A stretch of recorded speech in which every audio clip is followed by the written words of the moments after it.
तो वहीं से इंट्रोड्यूस हुआ केटलबेल का हमारा गेम, और वहां हम लोग जिम में थोड़े कॉम्पिटिशन्स छोटे छोटे करने लगे। फिर हम नेशनल्स भी किए, फिर हम एशिया भी खेले, फिर थोड़ा नशा बढ़ता गया और फिर हम इंटरनेशनल किए। फिर हम इटली में एक और वर्ल्ड चैंपियनशिप की, उसमें हमने CMS लिया, सिल्वर मेडल लिया और अपने इंडिया का नाम को रोशन किया।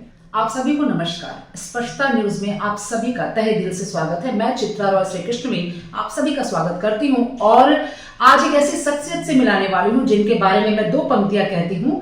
दिल से ज्यादा सोचती हूँ, भावनाओं में थोड़ा बह जाती हूँ, पर जिंदगी के हर हिस्से को बखूबी संवार जाती हूँ। दोस्तों, आज हमारे साथ स्पष्टता न्यूज पर एक ऐसी प्रतिभावान केटलबेल चैंपियन हैं जिन्होंने परिवार और खेल दोनों को समान रूप से तरजीह दी है। हम लोग बात कर रहे हैं मेहनत, लगन और एकाग्रता का दूसरा नाम विनीता भूतोलिया जी की, जिन्होंने वेटनर कैटेगरी 16 किलोग्राम के केटलबेल में गोल्ड मेडल जीतकर सभी का नाम रोशन किया है। विनीता भूतोलिया जी एक ऐसी प्रेरणादायक शख्सियत हैं जिन्होंने न सिर्फ अपने खेल में उत्कृष्टता हासिल की है बल्कि अपने परिवार, समाज और देश का नाम भी रोशन किया है। तो हम बात कर रहे हैं केटलबेल स्पोर्ट्स की चमकती सितारा विनीता भूतोलिया जी से। मैं विनीता भूतोलिया नेपाल से जन्मी हुई, विराटनगर। मेरे पेरेंट्स वहीं से है, मैं वहीं बॉर्न हुई हूँ, वहीं पढ़ा है, अपनी ग्रेजुएशन वहीं की और शादी कलकत्ता हुई है। मेरे हस्बैंड कमल भूतोलिया और मेरे 2 बेटे हैं। मेरी बड़ी फैमिली है, जॉइंट फैमिली है। मैंने अपने बच्चों को हॉस्टल भेजने के बाद मेरी कुछ हेल्थ इश्यू हो गया था, तो फिर मैं जिम स्टार्ट की। वहां पे मैंने अपना रिहैब स्टार्ट किया और वहां पे मुझे बेल से फिटनेस करने को मिला और उसी बेल से हम लोग को गेम वेम सिखाने लगे ट्रेनर्स। तो वहीं से इंट्रोड्यूस हुआ केटलबेल का हमारा गेम। तो वहां हमने पहले तो फिटनेस से किया, उसके बाद धीरे धीरे हमारी ट्रेनिंग स्टार्ट हुई और वहां हम लोग जिम में थोड़े कॉम्पिटिशन्स छोटे छोटे करने लगे, फिर क्लब्स में किया, फिर हम नेशनल्स भी किए, फिर हम एशिया भी खेले, फिर थोड़ा नशा बढ़ता गया और हम अच्छी ट्रेनिंग लेके फिर हम इंटरनेशनल किए, एशिया, और फिर वर्ल्ड चैंपियनशिप मेलबर्न में भी किया। चैंपियनशिप मेलबर्न में 2019 में किया, फिर नशा खत्म नहीं हुआ। 2025 फिर एक बार और मन हुआ कि लेट्स ट्राई, फिर हम इटली में एक और वर्ल्ड चैंपियनशिप की, उसमें हमने CMS लिया, सिल्वर मेडल लिया और अपने इंडिया का नाम को रोशन किया। बहुत अच्छी बात है और इतने परिचय में तो सबको बहुत ज्यादा ही परिचय मिल गया होगा और प्रेरणा भी मिल गई होगी। तो मैं तो खुद विनीता जी से बहुत इम्प्रेस हूँ। और सबसे बड़ी बात है कि जो लोग कहती हैं ना, जो लड़कियां, मैंने केवल इतनी ही पढ़ाई की है तो मैं कैसे क्या करूंगी, उसके लिए विनीता जी मिसाल है। क्योंकि विनीता जी ग्रेजुएशन केवल की है लेकिन आगे का सफर उन्होंने कैसे तय किया वो स्वयं बताएंगी और किसके सहयोग से ये भी मायने रखता है। तो विनीता जी बताएं एक बार। मैं स्पोर्ट्स पर्सन शादी के बच्चे होने के बाद ही मुझे ऐसा लग रहा है मैं स्पोर्ट्स पर्सन बनी हूँ। पहले मुझे शौक था खेलने का, मैं खेली थी, बट ऐसा एम्बिशियस नहीं था, पैशन नहीं था।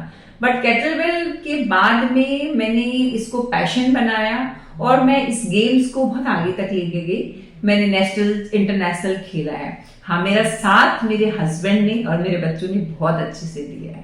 इवन मेरे हस्बैंड ने मुझे बेल खेले, ठीक है वो तो 2 घंटे का मॉर्निंग का गेम है, उसके बाद दिन भर क्या, तो फिर भी ऑफिस आओ, काम करो, घर पे क्या है। तो उन्होंने मुझे ऑफिस भी ले गए, ही ट्रस्टेड मी, उसने मुझे ट्रस्ट किया और ऑफिस लेके आए। और आज मैं 4 साल से उनके साथ ऑफिस में हूँ, उनके बैक ऑफिस संभाल रही हूँ, HR डिपार्टमेंट संभाल रही हूँ। मेरे बच्चे मुझसे बहुत खुश हैं, मेरे बच्चे मुझे देख के इंस्पायर्ड होके वो भी फिटनेस में हैं, मेरे हस्बैंड भी फिटनेस में, हम चारों फिटनेस में हैं। This is my journey and I think और आगे तक चलेगी ये। अच्छा, फिटनेस के लिए केटलबेल की ओर आप कैसे आकर्षित हुई, ये हमारे दर्शकों को जरूर बताएं। केटलबेल एक्चुअली पहले जब हम जिम में आए थे तब एज अ फिटनेस स्टार्ट हुआ था। इतना गेम्स के बारे में, केटलबेल्स के बारे में, गेम जो खेलते वो नहीं जानते थे। पहले हम लोग फिटनेस करते थे, इससे कार्डियो अच्छा होता है, इससे स्ट्रेंथ अच्छी होती है। बट धीरे धीरे जब पता चला ये रशिया का नेशनल गेम है, जब पता चला कि केटलबेल से गेम्स भी होते हैं, तो हम लोग ने गेम्स खेलने चालू की। हमारे ट्रेनर्स ने इसको खिलवाया, इसके जैसे टाइमिंग्स होते हैं 10 मिनट में इतने रेप्स करने। तो धीरे धीरे जब हमें खेलने लगे, जब हम सक्सेस होने लगे, तब हम लोग ने इसको एज अ लाइक अच्छा कंपटीशन के हिसाब से ये केटलबेल लेके चले गए। अच्छा, एक सबसे इम्पोर्टेंट बात कि परिवार और काम, दो चीजों को मैनेज करना बहुत जरूरी होता है। बिकॉज आप अगर परिवार पे ज्यादा ध्यान देते हो तो फिर काम छूटता है, काम पे ज्यादा ध्यान देते हो तो परिवार। तो इसके लिए हमारी यूथ को, हमारी महिलाओं, जो घर बैठे जो औरतें हैं जो कुछ करना चाहती हैं तो सोचती हैं कि कैसे बाहर जाएं, क्या करें, तो आप उनके लिए एक मैसेज दीजिए जिससे वो एकदम बेधड़क होकर निकल सके और बैलेंस भी कर जाए। देखिए, हमारे पास तो सिर्फ 24 आवर्स है। इस 24 आवर्स में हमको बहुत कुछ करना होता है। हमारा फैमिली है, हम खुद है। और मेरे को ऐसा लगा जब आप खुद को खुश नहीं रखोगे आप किसी को खुश नहीं रख सकते हो। तो पहले आप अपने आप को खुश रखो, और ऐसा नहीं कि इसको बच्चों को या फैमिली को इग्नोर करना है। But I think when you are fit और हेल्दी तो आप अपने बच्चों को ट्रेनिंग दे सकते हैं, उनको इंस्पायर कर सकते हैं। और ऐसा नहीं है कि हमारे पास टाइम नहीं होता, हमारे पास बहुत टाइम होता है। आजकल तो इतनी सुविधाएं आ गई, हम दिन भर थोड़ी किचन में रहते हैं, हम दिन भर थोड़ी बच्चों के साथ रहते हैं। उसके अलावा हमारे पास टाइम होता है, हम क्यों ना उसको यूज करें। हर आदमी का एक पैशन और ड्रीम होता है। बहुत लोग उसको लेजीली मतलब यूज नहीं करना चाहते। ठीक है ना, क्या तो करना है। बट मुझे ऐसा लगता है क्या तो करना है, नहीं करना चाहिए। देखिए ना, मैं भी तो बहुत लेट से 37 की एज में मैंने भी ये स्टार्ट किया, और आज आई एम सो हैप्पी। मैं बहुत खुश और सेटिस्फाइड हूँ अपनी लाइफ से, और मुझे अच्छा लगता है। ये सब मेरे बच्चे और मेरी फैमिली जब देखती है वो भी इंस्पायर होते हैं। और आपको अगर किसी को कुछ कराना है या किसी को कुछ बोलना है, आप भाषण देके नहीं करा सकते हो, पहले खुद को करना पड़ेगा। फिर आपको देख के ही लोग सीखेंगे। आप सोचोगे कि मैं कुछ नहीं करूँ, सिर्फ ज्ञान बांटता रहूं, तो ज्ञान किसी को नहीं लेना है। आप करो, फिर इंस्पायर करो सबको। This is the world, we have to do all this. अच्छा, विराटनगर से कोलकाता तक की यात्रा कैसे हुई, इसके बारे में थोड़ा बताएं। विराटनगर में मेरी अरेंज मैरिज है, तो मैं शादी होके यहाँ आई हूँ, और मैं जॉइंट फैमिली से हूँ। वहां पे भी मैं जॉइंट फैमिली में थी, और यहाँ पे भी मैं जॉइंट फैमिली हूँ।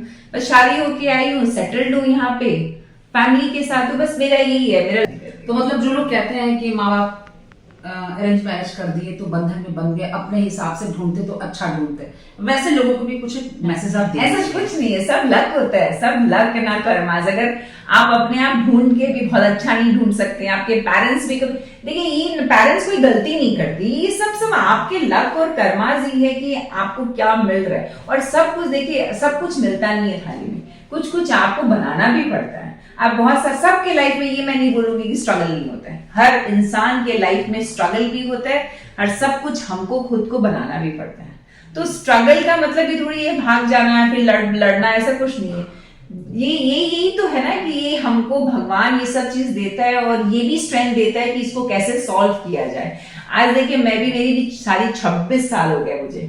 तो ऐसा थोड़ी है कि मैं आपको ये नहीं बोलूंगी बहुत ही सब कुछ बहुत स्मूथ था, बट सब कुछ स्मूथ नहीं होता है। बट हाँ, आपके पास सपोर्ट है, हस्बैंड का सपोर्ट, फैमिली का सपोर्ट से आप सब कुछ मैनेज कर सकते हैं। मुझे ऐसा लग रहा है कि एवरीथिंग इज मैनेजेबल। आप सब मिला के अगर चलो तो कुछ भी इम्पॉसिबल नहीं है।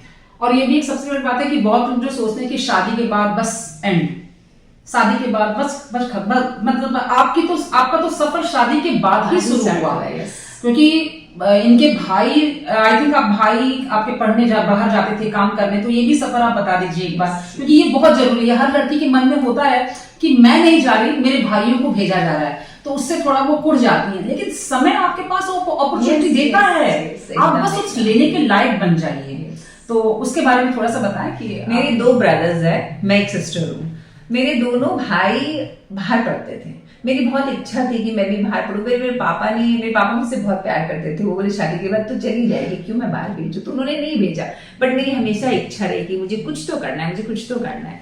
तो उसके बाद में फिर जब मुझे मौका मिला, मैंने अपने हस्बैंड को बोला मुझे कुछ करना है लाइफ में, मुझे पता नहीं क्या करना है। पर जैसे जैसे टाइम के साथ में मुझे ऐसा लगा कि मैं ये कर सकती हूँ, तो मैंने उनको जब बोला उन्होंने मुझे सपोर्ट किया और मैंने किया। तो ऐसा नहीं है कि भाई ने किया तो हाँ, इच्छाएं बहुत थी, गुस्सा भी कभी कभी आता था, बट आपको जब तक आपकी डेस्टिनी आपको नहीं बुलाती कुछ नहीं कर सकते, ये मैंने देखा है। क्योंकि जब तक मैं वहां थी मेरे को एक्चुअली मौका ही नहीं मिला। यहाँ आने के बाद बहुत सारे, जैसे मैं ऑफिस का मैंने कभी सोचा नहीं था कि मैं इतना बड़ा ऑफिस में आके मेरे हस्बैंड के साथ बराबर काम करूंगी, जो मैं आज वो कर रही हूँ। मैं आज केटलबेल में वर्ल्ड चैंपियंस भी बन जाऊंगी, ये भी मैंने सोचा नहीं था। बट आज डेस्टिनी मुझे कहां से कहां लेके गई। मेरी इच्छा जरूर थी, ये पैशन, इच्छा होनी चाहिए। मुझे लगता है इच्छा होने से आपकी पूरी होती है। अदरवाइज आप अगर कोई चीज की इच्छा ही नहीं रखोगे तो फिर आई थिंक सही बात कुछ भी इच्छा। पॉसिबल नहीं। क्योंकि भगवान ने हमारे पास एक ही शक्ति छोड़ी, आपकी इच्छा शक्ति। Yes. भगवान कृष्ण भगवत गीता में कहते हैं कि इच्छा शक्ति आपके पास है, बस वही मैंने आपके पास छोड़ी है, तो वो आप उसके माध्यम से आप सब कुछ पा सकते हैं। एक सबसे इम्पोर्टेंट बात कि आपने टूर्नामेंट, चैंपियनशिप, ऑफिस आना, सब कुछ जैसा बताया, सब कुछ लगभग हासिल किया है, तो इसका श्रेय आप किसको देना चाहेंगे?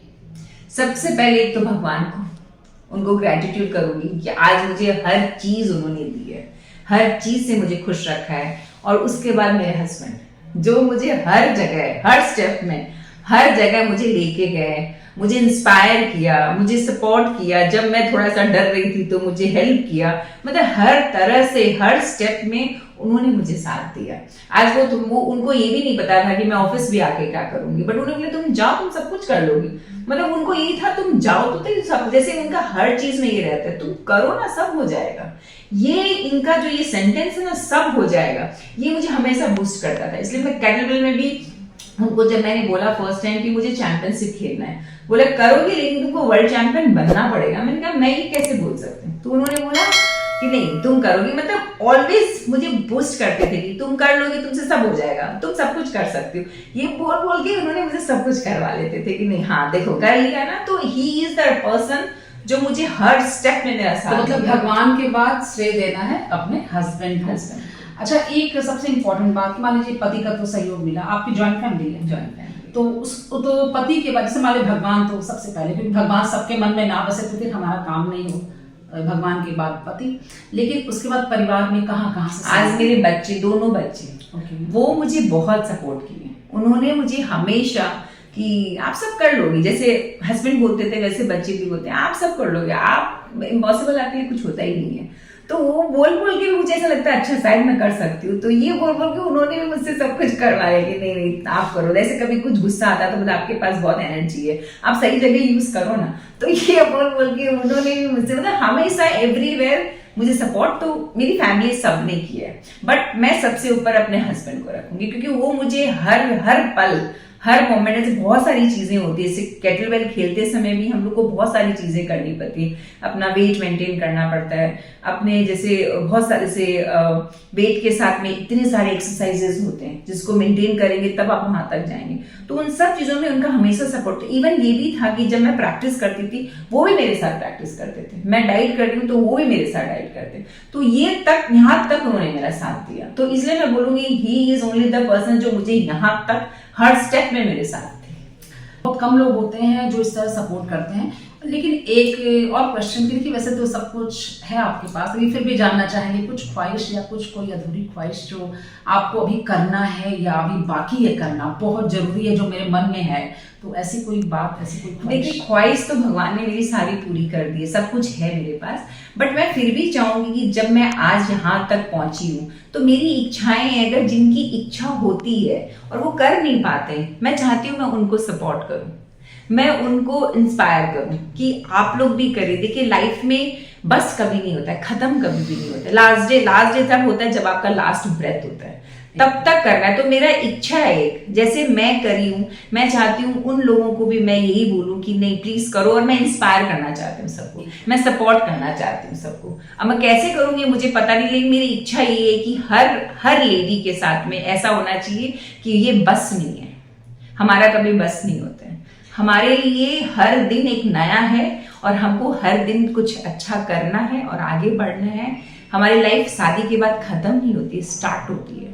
अच्छा, एक छोटा सा एक मैसेज दे दीजिए कि हमारे युवाओं के लिए एक लाइन में एक सबसे शानदार मैसेज दे दीजिए। Age is just a number, age is just a number. आप कोई भी एज में कभी भी अगर मन हो तो आप कुछ भी स्टार्ट कर सकती हैं। आप सोचिए कि मैं 50 की हो गई, मैं 55, नो, आप कभी भी कुछ भी कर सकते। इसलिए मैं बोलूंगी age is just a number. आप जब आपका मन लगे कि हाँ अब मुझे स्टार्ट करना है, तो you are never late, you can do everything anything any time. और इससे ज्यादा इंपॉर्टेंट क्वेश्चन, हमारे स्पष्टता न्यूज के बारे में थोड़ा सा कुछ कहिए। देखिए मैं की हूँ, ठीक है, बट दुनिया को कैसे पता कि मैंने क्या किया है? आज आप लोग ने आके मेरा इंटरव्यू लेके आज सबको ये बताएंगे, तो ये नहीं कि मेरी पब्लिसिटी, मुझे वो नहीं चाहिए, बट हाँ लोगों को ये पता चलना चाहिए कि भाई आप कभी भी कुछ भी करो, औरतों में बहुत कैपेसिटी होती है। दिन भर की ताज़ा तरीन खबरों और ब्रेकिंग न्यूज़ के लिए बने रहिए स्पष्टता न्यूज़ के साथ। ज़्यादा से ज़्यादा खबरों के लिए बेल बटन दबाकर लाइक, शेयर और सब्सक्राइब करें स्पष्टता न्यूज़।